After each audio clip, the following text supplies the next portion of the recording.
तू हमर जान हम तू ही परान हम कहां तक काट के हम दे दिए कर अगर हम भले जाके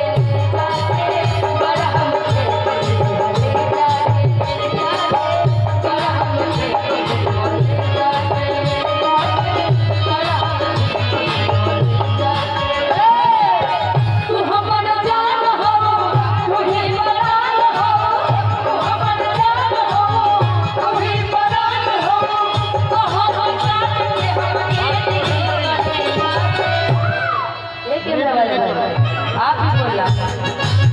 अगर हम थे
विश्वामित्र भैया का तेरे को बात कहते जाए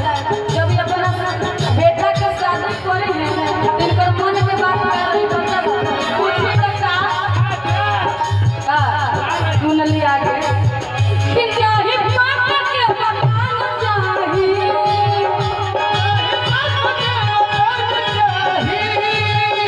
ना दहेज में सामान चाहिए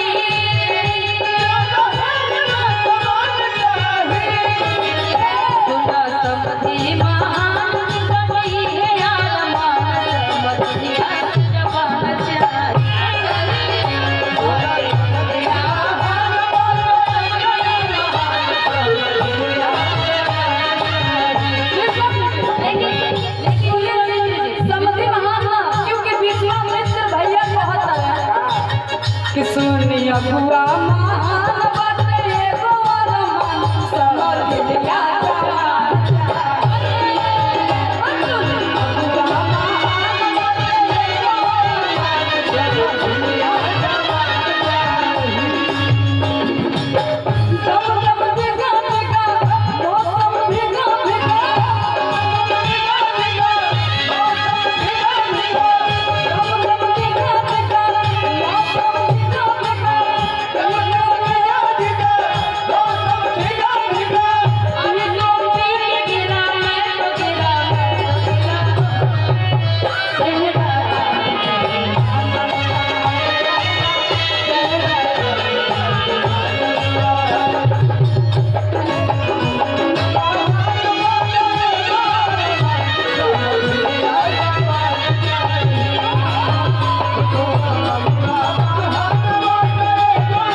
बोल दीजिए तुम्हारे कलबा तुम्हारे कलबा तुम्हारे कलबा विश्व में दिल्ली के बने बधाई